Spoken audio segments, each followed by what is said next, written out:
Hello, welcome to Sumo biology. आप लोग का फिर से स्वागत है सुमो बायोलॉजी में। एक बार हम लोग रैपिड रिवीजन कर रहे हैं, तो आज चैप्टर 2 बायोलॉजिकल क्लासिफिकेशन का रैपिड रिवीजन करते हैं। रैपिड रिवीजन में मैंने आप लोग के लिए देखिए सॉर्ट आउट करके 50, 60, 70 question depending upon the length of chapter. Chapter कितना लंबा है, उसमें कितना कंटेंट है, उस हिसाब से मैंने आप लोग के लिए कुछ पॉइंट्स निकाले हैं जो एनसीईआरटी के ही हैं। आप लोग जब भी रिवीजन करें, या तो अपने पहले के नोट्स आपने बना रखे हो उससे करें, या एनसीईआरटी की बुक का ही रिवीजन करें, क्योंकि एनसीईआरटी की बुक से ही आपको लाइन मिलेगी और उस लाइन से आप क्वेश्चन क्रैक कर सकोगे। इस समय आप कोई और एक्सपेरिमेंट ना करिएगा, कहीं से कोई और कंटेंट ना पढ़िएगा। जो भी पढ़िएगा एनसीईआरटी बेस्ड एनसीईआरटी की ही पढ़िएगा, ताकि बातें अच्छे से आपको याद हो जाए। तो देखिए, क्लासिफिकेशन की दो जगत प्रणाली, two kingdom classification. Two kingdom classification किसने दिया था? कैरोलस लीनियस ने दिया था। और कैरोलस लीनियस ने प्लांटी और एनिमिलिया दो उसमें किंगडम बनाए थे। तो टू किंगडम क्लासिफिकेशन ये आपसे पूछा जाता है, दो ही जगत प्रणाली किसने दी थी? कैरोलस लीनियस ने। कौन से दो किंगडम थे? प्लांटी और एनिमिलिया थे। और इसने ये जो डिफ्रेंशिएट कर दिया, जीवों को बांट दिया दो श्रेणी में, दो किंगडम में, प्लांटी और एनिमिलिया। उसका आधार क्या था? कोशिका भित्ति की उपस्थिति। तो कोशिका भित्ति की उपस्थिति के आधार पर इन्होंने कोशिका भित्ति की उपस्थिति, सेल वॉल की प्रेजेंस, कोशिका भित्ति की उपस्थिति के आधार पर इन्होंने जीवों को दो जगत में बांट दिया था। जिनके पास कोशिका भित्ति थी उनको इन्होंने मतलब लीनियस ने रख दिया था प्लांटी में, और जिनमें कोशिका भित्ति नहीं थी उनको उन्होंने रख दिया था एनिमिलिया में। ठीक है जी। तो पौधे और जानवरों को इन्होंने बांट दिया। इस प्रणाली का भी हाल तक उपयोग किया जाता रहा, लेकिन इसमें कुछ एक इसकी लिमिटेशन, ड्रॉबैक थी, गलतियां थी। अब लिमिटेशन या ड्रॉबैक क्या है इस प्रणाली की, दो जगत प्रणाली की, जिसमें कि हम देखते हैं कोशिका भित्ति के आधार पर जीवों को दो किंगडम में बांटा गया। तो हम लोग देखते हैं कि इसके जो दो मतलब इसकी जो गलतियां हैं, या इसकी जो लिमिटेशंस हैं, या इसके जो ड्रॉबैक हैं। पहली बात तो ये कि यूकैरियोटिक सेल और प्रोकैरियोटिक सेल के बीच में यहाँ पे अंतर नहीं रखा गया। इस दो किंगडम क्लासिफिकेशन में प्रोकैरियोटिक सेल और यूकैरियोटिक सेल के बीच में अंतर नहीं रखा गया। एक कोशिकीय और बहुकोशिकीय जीवों के बीच में अंतर नहीं रखा गया। इसी के साथ ऑटोट्रॉफ, ऐसे जीव जो अपना भोजन स्वयं बना सकते हैं और ऐसे जीव जो अपना भोजन बना नहीं सकते, उनमें भी स्वपोषी और परपोषी में भी अंतर नहीं रखा गया। तो पहली बात, प्रोकैरियोटिक और यूकैरियोटिक में अंतर नहीं। दूसरा, एक कोशिकीय बहुकोशिकीय में अंतर नहीं। और तीसरी बात, स्वपोषित और परपोषित में अंतर नहीं। ये एक बहुत बड़ा ड्रॉबैक था कैरोलस लीनियस के प्रस्तावित किए गए टू किंगडम क्लासिफिकेशन का, दो जगत क्लासिफिकेशन का। लीनियस ने पौधों और जानवरों में वर्गीकृत जीव, ये आसानी से किया जाने, ये बहुत ही आसानी से किया जाने वाला था। इन्होंने कैरेक्टरिस्टिक क्या देखी थी? आसानी से कहने का मतलब कि इन्होंने आधार केवल बनाया था कोशिका भित्ति की उपस्थिति। तो इस तरह से एक बहुत आसान तरीके से क्लासिफिकेशन किया गया था। लेकिन क्योंकि केवल इसी को इन्होंने कोशिका भित्ति की उपस्थिति को देखा, तो बहुत सारे जीव ऐसे थे जो ना तो प्लांट किंगडम में रख पाए और ना ही ये एनिमल किंगडम में रख पाए। इसके बाद R.H. विटेकर का 5 किंगडम क्लासिफिकेशन 1969 में। 3 किंगडम और 4 किंगडम आप पढ़ेंगे दूसरे कहीं पे, तो आपको बताया जाएगा। अपनी एनसीईआरटी में जिक्र नहीं है, तो मैंने भी बाईपास कर दिया है। आखिरी समय में मैं अब आप लोग को और कंफ्यूज नहीं करूंगा, 3 किंगडम की बात करूं या 4 किंगडम की बात करूं। वैसे 3 किंगडम हेकल साहब ने दिया था और उन्होंने प्रोटिस्टा इंट्रोड्यूस किया था, और 4 किंगडम कोपलैंड साहब ने दिया था और उन्होंने मोनेरा इंट्रोड्यूस किया था। खैर, वो जब हम लोग लॉन्ग टर्म डिस्कशन करेंगे तब उसमें समझेंगे। आज की तारीख में जब हम लोग रिविज़न कर रहे हैं तो उन सब बातों को मैं बाईपास करता हूँ। R.H. विटेकर ने 1969 में 5 किंगडम क्लासिफिकेशन, 5 जगत क्लासिफिकेशन दिया था, जिसमें कि 5 जगत जो हैं वो हैं मोनेरा, प्रोटिस्टा, फंजाई, प्लांटी और Animalia. Monera, protista, fungi, Plantae और एनिमिलिया। और इन्होंने फंगस को, फंजाई को इंट्रोड्यूस किया था। इससे पहले 4 किंगडम क्लासिफिकेशन में मोनेरा, प्रोटिस्टा, प्लांटी और एनिमिलिया था, और फंगस को स्थान अभी तक मिला हुआ था किसमें? प्लांटी में। तो इन्होंने फंगस को on the basis of its nutrition, इसके पोषण के हिसाब से फंगस को निकाल के अलग किया। फंगस को एक अलग, कवक को एक अलग जगत के रूप में स्थापित किया है। और इन्होंने 5वां किंगडम फंगस को इंट्रोड्यूस किया। उनके द्वारा ऊपर में लाए जाने वर्गीकरण के मुख्य मापदंड है। अभी तक देखिए जो आपको क्वेश्चन मिल सकता है, क्वेश्चन आपको 2 किंगडम क्लासिफिकेशन से मिल सकता है, किसने दिया था और उसका आधार क्या था, कोशिका भित्ति की उपस्थिति। और अब आके जो 5 किंगडम क्लासिफिकेशन है, किसने दिया था, किस सन में दिया था, यहाँ से क्वेश्चन आपको मिल सकता है। कौन कौन से 5 किंगडम थे ये आपको क्वेश्चन मिल सकता है। और वर्गीकरण के 5 किंगडम क्लासिफिकेशन जो था उसका क्राइटेरिया क्या था, मानदंड क्या था, यहाँ से क्वेश्चन मिल सकता है। तो सेल संरचना, थैलस ऑर्गेनाइजेशन, थैलस संगठन, पोषण का तरीका, mode of nutrition, reproduction and phylogenetic संबंध इसके आधार थे। तो इसके लिए आपको जो याद रखना है, RCPMT याद रखने का तरीका एक होता है, अगर आप याद रखना चाहें इस तरह से। तो सेल स्ट्रक्चर क्या है, फाइलोजेनेटिक रिलेशनशिप क्या है, reproduction, mode of nutrition, thallus organisation, वैसे आप इसी को इस तरह से रख लें। सेल संरचना, whether it is a prokaryotic cell और यूकैरियोटिक सेल, की प्रोकैरियोटिक सेल है कि यूकैरियोटिक सेल है। थैलस ऑर्गेनाइजेशन किस लेवल का वहाँ पे ऑर्गेनाइजेशन है, टिश्यू लेवल है कि ऑर्गन लेवल है कि ऑर्गन सिस्टम लेवल है। पोषण का तरीका, मोड ऑफ न्यूट्रिशन क्या है, रिप्रोडक्शन का तरीका क्या, और फाइलोजेनेटिक रिलेशनशिप कि उनका आपस में फाइलोजेनिक रिलेशनशिप क्या है। ठीक है जी, इस आधार पे इन्होंने 5 किंगडम क्लासिफिकेशन दिया था। उनके द्वारा 3 डोमेन क्लासिफिकेशन, इसके बाद 3 डोमेन प्रणाली भी आई है जो कार्ल वीज द्वारा पेश करी गई। यह आपकी NCERT की लाइन है, लेकिन कार्ल वीज नाम वहाँ पर नहीं दिया, तो कार्ल वीज को याद रखिएगा। इन्होंने 3 डोमेन प्रणाली दी है। यह सेलुलर जीव रूपों को आर्किया, बैक्टीरिया और यूकेरिया डोमेन में विभाजित करती। तो आर्किया, बैक्टीरिया और यूकेरिया। आर्किया में केवल 1 किंगडम आपको मिलेगा, आर्चीबैक्टीरिया। बैक्टीरिया में केवल 1 किंगडम मिलेगा, यूबैक्टीरिया। और यूकेरिया में आपको 4 किंगडम बाकी के मिल जाएंगे। तो बेसिकली ये 6 किंगडम क्लासिफिकेशन है। 4 किंगडम कौन से, प्रोटिस्टा, फंजाई, प्लांटी और एनिमिलिया। सारे के सारे यूकैरियोटिक आपको यूकेरिया में मिल जाएंगे। तो बेसिकली ये एक तरह से देखा जाए तो 6 किंगडम क्लासिफिकेशन, 6 जगत वर्गीकरण है। ठीक है जी। इसके बाद हम लोग आते हैं मोनेरा में। विभिन्न आकृतियों के बैक्टीरिया किंगडम मोनेरा के एकमात्र सदस्य हैं। किंगडम मोनेरा में केवल आपको बैक्टीरिया मिलेगा, प्रोकैरियोटिक सेल मिलेगी। ये सबसे प्रचुर मात्रा में मिलने वाले सूक्ष्म जीव में। बैक्टीरिया हर जगह होते हैं, मुट्ठी भर मिट्टी में सैकड़ों बैक्टीरिया मौजूद होते हैं। सब आपकी NCERT की लाइनें हैं। तो यहाँ पे ये इंपॉर्टेंट है। बैक्टीरिया को उनके आकार के आधार पर 4 श्रेणियों में बांटा जा सकता है। कोकाई, कोकस हमारे गोलाकार, छड़ के आकार के बैसिलस, ये बैसिलस हैं जो छड़ के आकार के हैं। विब्रियो, कॉमा के आकार के, अल्पविराम, ये विब्रियो हैं हमारे। और ये स्पाइरल के आकार के, स्पाइरल के आकार के हैं। तो ये चारों आकार आप ध्यान में रखिएगा, यहाँ से आपको क्वेश्चन मिल सकता है। इम्पोर्टेंट है, आ चुका है यहाँ से क्वेश्चन। आगे चलता हूँ। तो ये देखिए, अगर आप इतना रट के चले जाएंगे, इतनी लाइनें ध्यान से पढ़ के चले जाएंगे तो आप अपना इस जो आपका चैप्टर का क्वेश्चन है NCERT का, उसको आप डेफिनेटली करके आ पाएंगे। आर्कीबैक्टीरिया पे आइए। आर्कीबैक्टीरिया यह बैक्टीरिया विशेष हैं क्योंकि यह सबसे ज़्यादा हार्श कंडीशन में, सबसे ज़्यादा दुर्लभ परिस्थितियों में, ऐसी परिस्थिति जहाँ पे कोई दूसरा जीव जंतु रहना पसंद नहीं करता, ये बैक्टीरिया वहाँ पे भी अपना जीवन यापन अच्छी तरह से कर लेते हैं। जैसे कि अत्यधिक नमक वाले क्षेत्र, तो हेलोफाइट्स आपको मिलेंगे। हेलोफाइट्स जो लवणता वाले, बहुत ज़्यादा लवणता वाले स्थान पे मिलते हैं। हॉट स्प्रिंग्स में, गर्म पानी के झरनों में, स्रोत में,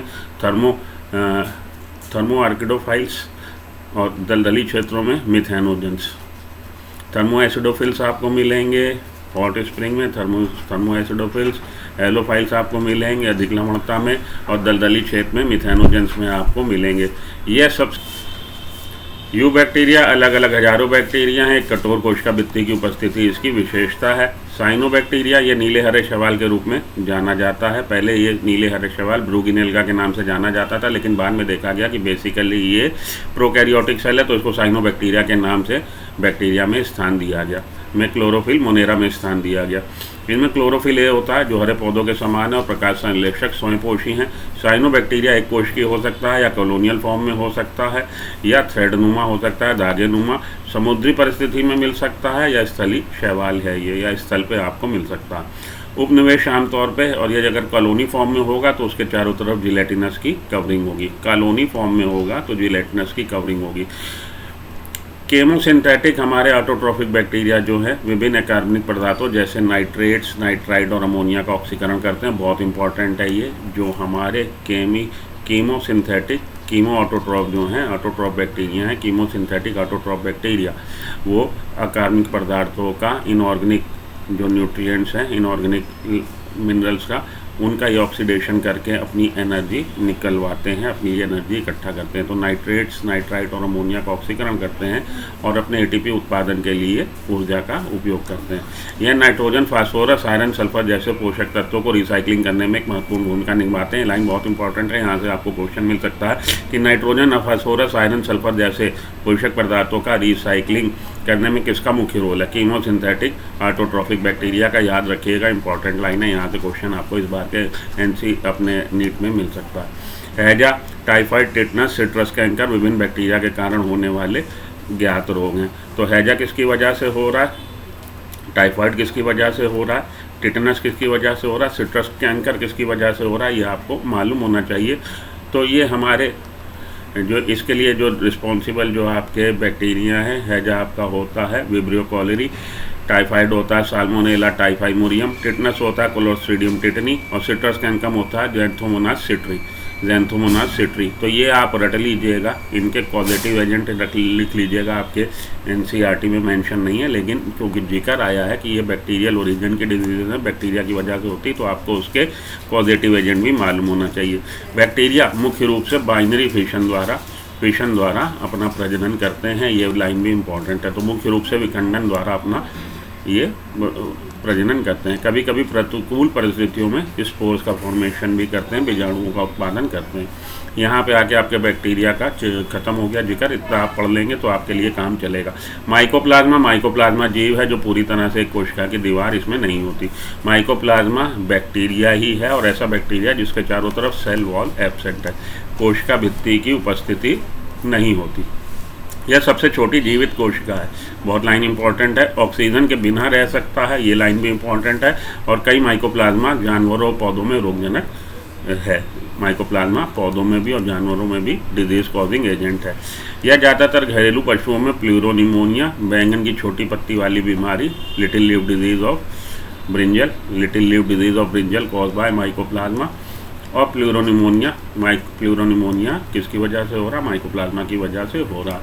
ठीक है जी, इतना आप याद रख लोगे तो आपका काम चलेगा। पेनिसिलियम के लिए इसमें सेंसिटिविटी नहीं होती, पेनिसिलियम इस पर एक्ट नहीं कर पाता।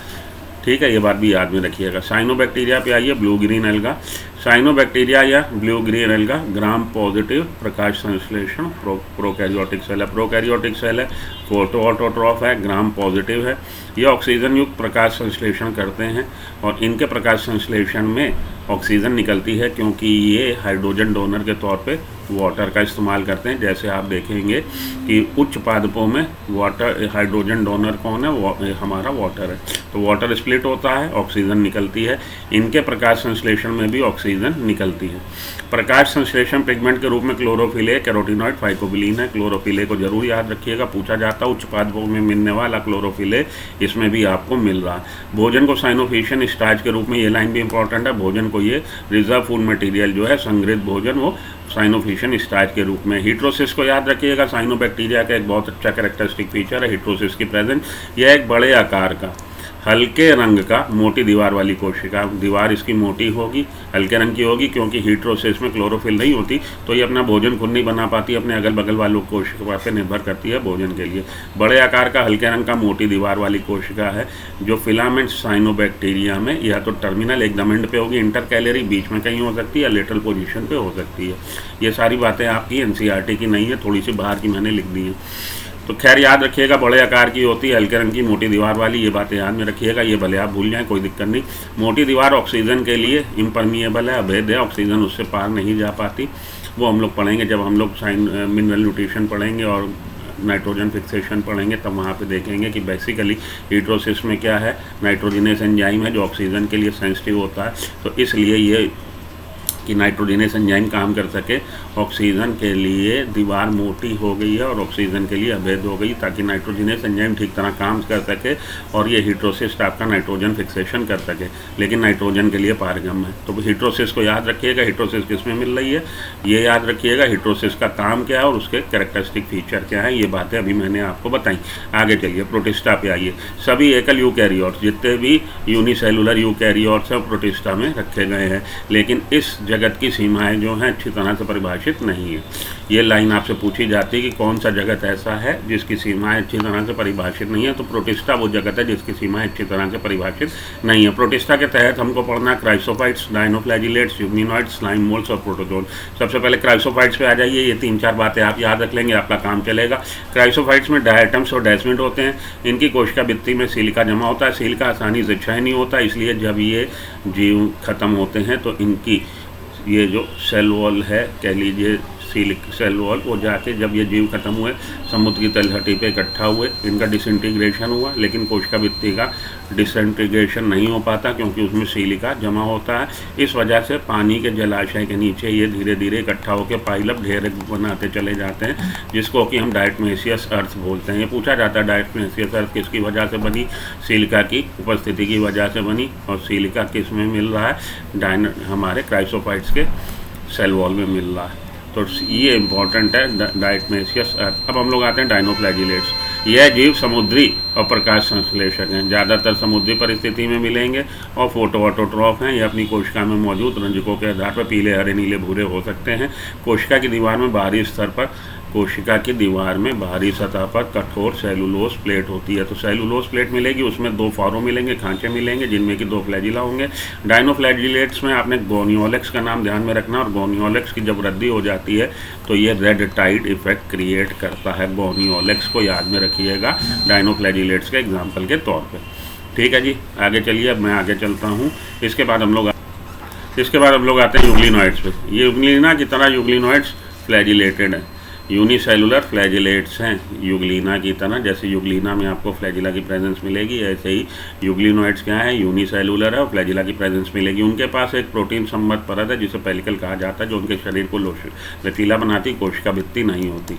एक खास बात इनमें यह है कि इनमें कोशिका भित्ति नहीं होगी, सेल वॉल नहीं होती, और इनके चारों तरफ की कवरिंग जो है प्रोटीन की बनी हुई है, जिसको पेलिकल कहते हैं। पेलिकल की वजह से इनका शरीर लचीला होता है। यूग्लिनॉइड्स हमारे ऐसे हैं जिनको हम लोग बोलते हैं कि इनमें दोनों तरह के गुण हैं, जीव वाले गुण भी हैं और मतलब जंतु वाले गुण भी हैं और वनस्पति वाले गुण भी हैं। ठीक है जी। यूग्लिनॉइड्स हमारा, क्योंकि ये फोटो ऑटोट्रॉफ है, फोटोसिंथेसिस कर सकता है, जो कि इसका पादप लाइक कैरेक्टर है, और ये अपना भोजन जो है इनगल्फ करके खाता है, जो कि इसका एक जीव लाइक जंतु लाइक कैरेक्टर है। तो ये जंतु लाइक कैरेक्टर भी है इसके पास और पादप लाइक कैरेक्टर भी है इसके पास। इसके बाद हम लोग आते हैं स्लाइम मोल्ड्स पे। मैंने बहुत लिमिटेड लाइन्स आपकी लिखी हैं जो आप लोग के लिए बहुत ज़्यादा ज़रूरी है। आपने जिन लाइनों को भूलना नहीं है उन लाइनों को मैंने यहाँ पे केवल लिखा है, बाकी आपने पढ़ना पूरा चैप्टर है, लेकिन इतना भी पढ़ के जाएंगे तो आपका काम चल जाएगा। स्लाइम मोल्ड्स सैप्रोफिटिक हैं, मृतजीवी हैं। The body moves along decaying twigs and leaves engulfing organic material. इनकी बॉडी आपको टूटी हुई पत्तियों और टहनियों के साथ मूव होती दिखेगी, जो जिनका क्षय हो रहा है, और organic material, dead organic material को ये अपना भक्षण के तौर पे इस्तेमाल करते हैं। Under suitable condition they form an aggregation plasmodium which may grow and spread over several feet. जब सुटेबल कंडीशन होती है, सुटेबल कंडीशन में ये प्लाज्मोडियम बनाते हैं, और प्लाज्मोडियम में स्पोर फॉर्मेशन होता है। स्पोर फॉर्मेशन होगा। स्पोर्स इनके बीजाणु जो होते हैं बेहद प्रतिरोधी होते हैं, उनमें प्रतिरोधात्मक क्षमता बहुत होती है और प्रतिकूल परिस्थितियों में भी कई वर्षों तक जीवित रह लेते हैं। बीजाणु वायु धाराओं द्वारा इधर उधर छितरा दिए जाते हैं और समय आने पर स्पोर्स ही अंकुरित होकर नया हमारा स्लाइम मोल्ड बना देंगे। इसके बाद हम लोग आते हैं प्रोटोजोवन पर। सभी प्रोटोजोवन जो हैं हेटेरोट्रॉफ हैं, परपोषी हैं और शिकारियों परजीवी के रूप में रहते हैं। प्रोटोजोवंस को हम लोगों ने 4 कैटेगरी में बांटा डिपेंडिंग अपॉन उनका मोड ऑफ लोकोमोशन। लोकोमोशन में चलने में वो लोग किस चीज़ का अंग का इस्तेमाल या कैसे वो लोग चलते हैं, चलायमान होते हैं, उस आधार पे हम लोगों ने इसको flagellated protozoan, sporozoan protozoan, amoeboid protozoan और सीलिएटेड प्रोटोजोवन में 4 तरह के प्रोटोजोवन में बांटा। फ्लैजिलेटेड प्रोटोजोवन में फ्लैजिला की प्रेजेंस मिलेगी और उसकी सहायता से वो लोकोमोशन करेंगे। ट्रिपैनोसोमा गैम्बियंस और लिशमेनिया डोनोवेनाई इसके एग्जाम्पल हैं। नींद की बीमारी स्लीपिंग सिकनेस का ट्रिपैनोसोमा गैम्बियंस की वजह से हो रही है, याद रखिएगा। ट्रिपैनोसोमा की वजह से स्लीपिंग सिकनेस और लिशमेनिया डोनोवेनाई की वजह से काला आजार या डमडम फीवर होता है।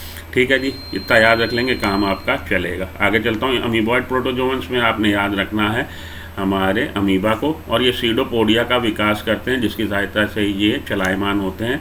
और सीडोपोडिया क्या है? अस्थायी प्रोटोप्लाज्मिक प्रोट्रूजन है। थोड़ी देर के लिए प्रोटोप्लाज्म बॉडी से उनके थोड़ा सा बाहर को निकला और उस कूट पाथ बन गया और उस कूट पाथ की सहायता से वो लोग मूव कर सकते हैं। तो सीडोपोडिया का मतलब है कूट, सीडो का मतलब झूठा, पोडिया मतलब पाथ, कूट पाद।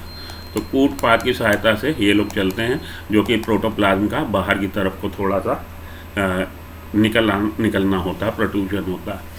अमीबॉइड प्रोटोजोन्स में आप ये याद रख लीजिएगा। स्पोरोजोन प्रोटोजोन्स में, स्पोरोजोन प्रोटोजोन में सभी स्पोरोजोन एंडोपैरासाइट्स हैं, अंता परजीवी हैं, परजीवी हैं, अंता परजीवी हैं।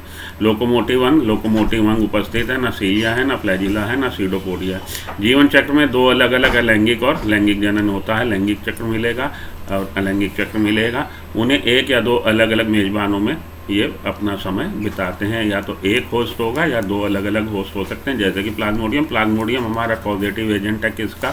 मलेरिया का।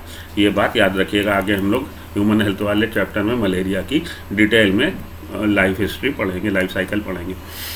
कवक पे आते हैं। कवक क्या है जी? कवक हमारे लगभग 1 लाख प्रजातियों का, स्पीसीज़ का एक बहुत बड़ा किंगडम है। ये क्लोरोफिल, इनमें क्लोरोफिल नहीं होता। क्लोरोफिल का मतलब क्लोरोफिल नहीं होगा। क्लोरोफिल नहीं होगा तो ये परपोषी होंगे, हिट्रोट्रॉफ होंगे, जो स्पोर प्रोड्यूसिंग होंगे।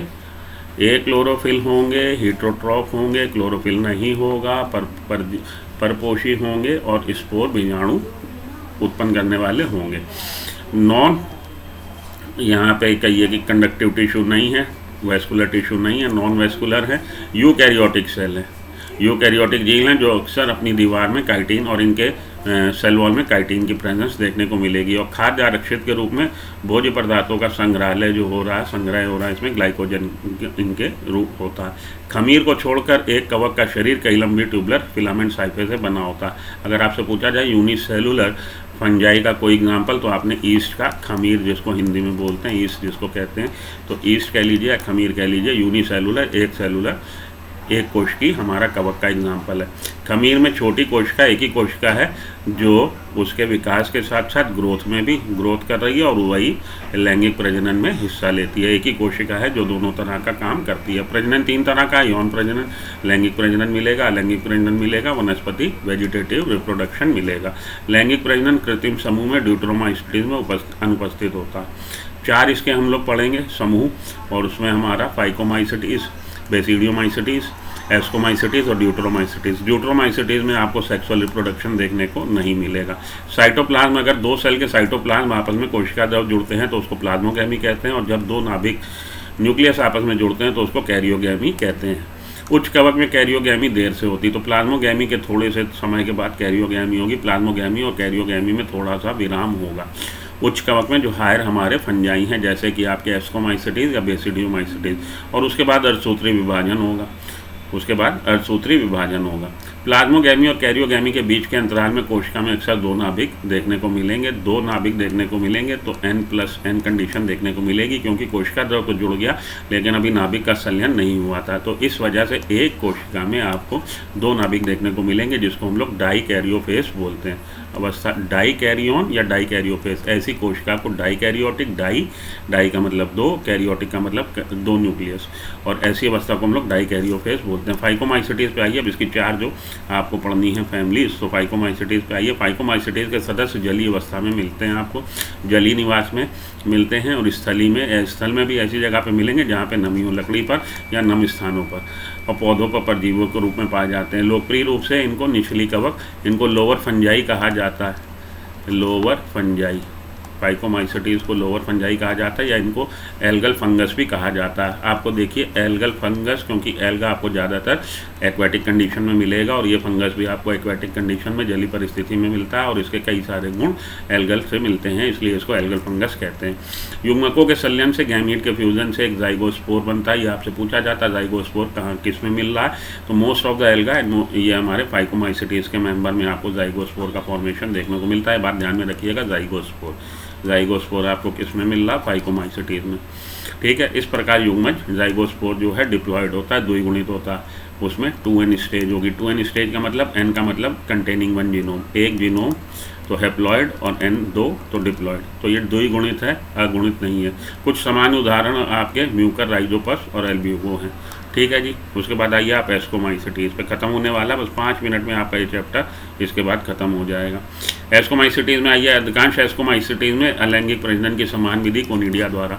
तो ए sexual reproduction by means of conidia है। निषेचन 2 चरणों में होता है, प्लाज्मोगैमी, कैरियोगैमी। प्लाज्मोगैमी के बाद कैरियोगैमी थोड़ी देर से होगी, तो उन दोनों के बीच में आपको डाइकैरियोन स्टेज देखने को मिलेगी, जिसमें प्रत्येक कोशिका में 2 नाभिक होते हैं। जैसा कि पहले मैंने आपको बोला, ईस्ट इसका एग्जाम्पल है, पेनिसिलियम इसका एग्जाम्पल है। ईस्ट जिसको हम लोग बेकरी में यूज़ करते हैं, ब्रूइंग इंडस्ट्री में शराब वगैरह बनाने में यूज़ करते हैं, डिस्टिल ब्रूइंग में और बेकरी में। तो बेकर्स ईस्ट भी कहा जाता है, इसको ब्रूअर ईस्ट भी कहा जाता है, क्योंकि ईस्ट खमीर उठाने में काम आता है। तो बेकरी में भी इसका इस्तेमाल होता है और ब्रूइंग इंडस्ट्री में भी, मद्यपान वगैरह इंडस्ट्री में भी इसका इस्तेमाल होता है। बेसिडियोमाइसिटीज़ पे आइए, इसको हम एस्कोमाइसिटीज़ को सैक फंजाई, थैलेनुमा, सैक फंजाई, सैक का मतलब थैला, और बेसिडियोमाइसिटीज़ को हम लोग क्लब फंजाई, क्लब का मतलब गदानुमा। तो इसको हम लोग क्लब फंजाई बोलते हैं और इसको हम लोग सैक फंजाई बोलते हैं। बेसिडियोमाइसिटीज़ सबसे उन्नत, सबसे हायर वेराइटी है, हायर फंजाई है। यौन प्रजनन में यौन अंग शामिल नहीं होते, सेक्सुअल स्ट्रक्चर्स नहीं है, उसके बजाय प्लाज्मोगैमी और कैरियोगैमी होती है। प्लाज्मोगैमी और कैरियोगैमी के बीच में, जैसा कि हम लोगों ने पहले पढ़ा था, थोड़ा सा अंतराल होगा, विराम होगा। ठीक है जी, आगे चलता हूँ। बेसिडियोमाइसिटीज़ के एग्जाम्पल क्या हैं? अल्टरनेरिया एक इसका एग्जाम्पल है, कोलिटोट्राइकम इसका एग्जाम्पल है, ट्राइकोडर्मा इसका एग्जाम्पल है। ड्यूटेरोमाइसिटीज़ पे आइए। ड्यूटेरोमाइसिटीज़ कवक एक कृत्रिम, ड्यूटेरोमाइसिटीज़ कवक एक कृत्रिम वर्ग है। इसमें सभी कवक को शामिल करने के लिए बनाया है, जिसमें यौन चरण या तो अनुपस्थित होते हैं या नहीं जानते हैं। ए सेलुलर प्रजनन अक्सर कोनिडिया और कुछ अनेक प्रकार के बीजाणुओं द्वारा होता है। ठीक है जी, इसके एग्जाम्पल आइए। अभी थोड़ी देर पहले, 1 सेकंड पहले जो मैंने एग्जाम्पल बोल दिए बेसिडियोमाइसिटीज़ के, वो गलत बोल दिए हैं। बेसिकली वो ड्यूटेरोमाइसिटीज़ के एग्जाम्पल हैं। ट्राइकोडर्मा, कोलिटोट्राइकम, ये हमारा ड्यूटेरोमाइसिटीज़ के एग्जाम्पल है। अभी मैंने आपको बताते हुए जल्दबाजी में बेसिडियोमाइसिटीज़ का नाम ले दिया था।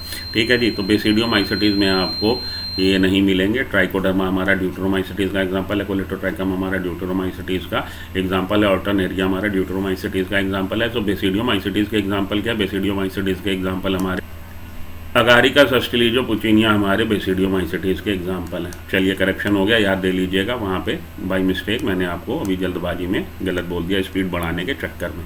वापस आते हैं और हम लोग अब ये फंजाई के बाद आगे चलते हैं। लाइकेंस पे आइए। लाइकेंस संस्थाएं हैं ऐसी, लाइकेंस ऐसी एसोसिएशन है जिसमें एक कवक या माइक्रोबायंट और एक एल्गा या फाइकोबायंट का स्थायी जुड़ाव होता है। तो लाइकेन एसोसिएशन है, म्यूचुअल एसोसिएशन है, जिसमें फंगस जिसको कि हम माइक्रोबायोन बोलते हैं और एल्गा जिसको हम फाइकोबायोन बोलते हैं। तो इन दोनों का एसोसिएशन है, एक स्थायी जुड़ाव है। फंगल साथी का काम, फंगल साथी में ज़्यादातर आपको मिलेगा एस्कोमाइसिटीज़ और कभी कभी बेसिडियोमाइसिटीज़ का मेंबर हो सकता है। एल्गल पार्टनर ज़्यादातर ग्रीन एल्गा या साइनोबैक्टीरिया होता है। लाइकेन वायु प्रदूषण को बर्दाश्त नहीं करते, खासकर सल्फर डाइऑक्साइड के वायु के लिए, वायु प्रदूषण के लिए बहुत सेंसिटिव होते हैं, सल्फर डाइऑक्साइड के लिए खासतौर पर। 3 कार्य करते हैं इसमें।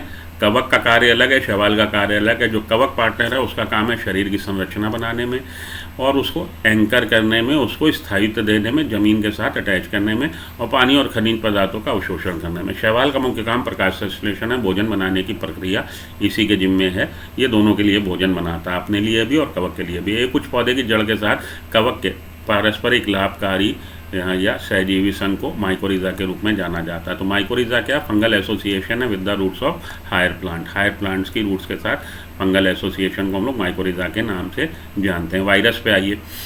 वायरस की स्थिति, वायरस क्या है? न्यूक्लियोप्रोटीन यूनिट है। न्यूक्लियो प्रोटीन हमारी यूनिट है, न्यूक्लिक एसिड और उसके चारों तरफ प्रोटीन की कवरिंग, जो अपने गुणन के लिए किसी अन्य जीव की जीवित कोशिका के सिंथेटिक मशीनरी का उपयोग करने में सक्षम है, और इसको अपने रेप्लिकेशन के लिए, अपनी जनसंख्या बढ़ाने के लिए किसी दूसरे जीव की जीवित कोशिका के मशीनरी की ज़रूरत पड़ती है, क्योंकि इसके पास खुद की बायोसिंथेटिक मशीनरी नहीं है। पोस्चर ने रेबीज़ संक्रामक रोग पाया। पोस्चर ने 1880 में देखा कि रेबीज़ एक संक्रामक रोग है, और इन्होंने एंटी रेबीज़ वैक्सीन का उत्पादन किया।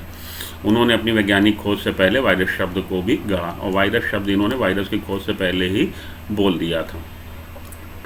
मेयर साइंटिस्ट का नाम इवानोव्स्की, 1886 में। इन्होंने क्या किया, मृत तंबाकू संयंत्र के अर्क से, मत तंबाकू के अर्क से मतलब उसके एक्सट्रैक्ट से, उसमें मौजूद फिल्टर करने योग्य एजेंट, और उस अर्क के ऐसे एजेंट से जो फिल्टर हो गया, जो छन जाएगा। तो मृत तंबाकू का अर्क बनाया और उसको फ़िल्टर कर लिया। उसमें जो एजेंट था, उस एजेंट को जब इन्होंने तंबाकू के फ्रेश प्लांट में, या कहिए कि जिसमें बीमारी नहीं थी उसमें जब उसको इंजेक्ट किया, तो तंबाकू में मोज़ेक रोग आ गए। तो वो तंबाकू का प्लांट भी डिजीज़ ग्रस्त हो गया। उन्हें वायरस की खोज का श्रेय दिया जाता है। तो वायरस की खोज का श्रेय आपने इवानोव्स्की को दिया। बिजेनिक ने कॉन्टेजियम वाइमम फ्लूडम बोला। बिजेनिक ने इसके लिए शब्द यूज़ किया जीवित संक्रामक द्रव, क्योंकि ये जब अर्क में मौजूद ऐसा पदार्थ जो कि फ़िल्टर हो जाएगा, जब उसको आपने हेल्दी प्लांट में इंजेक्ट किया तो उसमें भी बीमारी हो गई। तो ये कैसा था फ्लूइड, जो संक्रामक द्रव्य था, जीवित संक्रामक द्रव्य बोला। स्टेनले ने इस बात को साबित किया कि वायरस को हम लोग क्रिस्टलाइज कणों के रूप में स्टोर कर सकते हैं। हर्षे चेस ने इस बात की पुष्टि करी कि डीएनए बैक्टीरियोफेज में आनुवांशिक सामग्री है। हर्षे चेस साइंटिस्ट याद रखिएगा, इन्होंने इस चीज़ को साबित किया कि बैक्टीरियोफेज में डीएनए जो है वो जेनेटिक मटेरियल है। वायरस जीवित और लिविंग और नॉन लिविंग उन दोनों के बीच में बॉर्डर लाइन पे है। कुछ उसमें लिविंग के कैरेक्टर हैं, कुछ उसमें नॉन लिविंग के। नॉन लिविंग के कैरेक्टर क्या है, प्रोटोप्लाज्म नहीं होता, सिंथेटिक मशीनरी उसकी खुद की नहीं है, श्वसन की अनुपस्थिति, और उसमें श्वसन नहीं होता। विषाणु जीवित प्राणियों से मिलते हैं। वायरस ये जीवित प्राणियों से कैसे मिलते हैं कि इसमें जेनेटिक मटेरियल है, आनुवांशिक सामग्री है, गुणन करने की क्षमता है। जब ये होस्ट सेल के अंदर आ जाते हैं तो अपना नंबर बढ़ा सकते हैं, और म्यूटेशन इनमें होता है, उत्परिवर्तन की घटना होती है, म्यूटेशन होता है, इसलिए इनको हम लोग जीवित। तो ये 3 कैरेक्टर हैं जो उनको जीवित के तौर पर स्थापित कर रहे हैं, और नॉन लिविंग के तौर पर स्थापित करने वाले कैरेक्टर हैं प्रोटोप्लाज्म की कमी और श्वसन की अनुपस्थिति। वायरॉइड्स पे आइए। सबसे छोटे आत्म प्रतिकृति कण हैं, ये सबसे छोटे ऐसे कण हैं जो अपनी प्रतिकृति बना सकते हैं, जो डाइने द्वारा खोजे गए। वायरॉइड संक्रामक आरएनए के कण हैं जो प्रोटीन कोड से रहित हैं। तो वायरस क्या है, वायरस में जेनेटिक मटेरियल है, आइदर डीएनए और आरएनए, और उसके चारों तरफ प्रोटीन की कवरिंग, जिसको हम लोग कैप्सिड बोलते हैं। लेकिन वायरॉइड में केवल जेनेटिक मटेरियल होगा और आरएनए होगा, और उसके चारों तरफ प्रोटीन की कवरिंग नहीं होगी। एक वायरॉइड का मॉलिकुलर वेट कम होता है, तो वायरस की तुलना में वायरॉइड का मॉलिकुलर वेट कम है। वायरॉइड पौधों में कुछ रोग उत्पन्न करने के लिए जाने जाते हैं। पौधों में रोग उत्पन्न कर पाएंगे, जीवों में नहीं कर पाएंगे, जंतुओं में नहीं कर पाएंगे। प्रायोन्स क्या हैं, प्रायोन्स हमारे अत्यधिक प्रतिरोधी ग्लाइकोप्रोटीन मॉलिक्यूल्स कण हैं। ग्लाइकोप्रोटीन, प्रोटीन के साथ कार्बोहाइड्रेट मोइटी है, ग्लाइकोप्रोटीन्स हैं, और ये संक्रामक एजेंट के रूप में काम करते हैं। प्रायोन्स ये असामान्य रूप से मुड़े हुए प्रोटीन हैं। तो प्रायोन्स बेसिकली ये हमारे असामान्य रूप से मुड़े हुए प्रोटीन है, ऐसी बात याद रखिएगा। कई संक्रामक तंत्रिका संबंधी रोगों के, ये संक्रामक रोगों के जनक हैं, और नर्वस सिस्टम से संबंधित रोगों के जनक हैं। तो 2-3 बातें आपने प्रायोन के बारे में याद रखनी है कि ये ग्लाइकोप्रोटीन्स हैं, बेसिकली एबनॉर्मली इनफोल्डेड प्रोटीन्स है, एबनॉर्मल रूप से, असामान्य रूप से मुड़े हुए प्रोटीन हैं, और कई संक्रामक रोगों के जनक हैं, और वो ज़्यादातर रोग हमारे नर्वस सिस्टम से रिलेटेड है।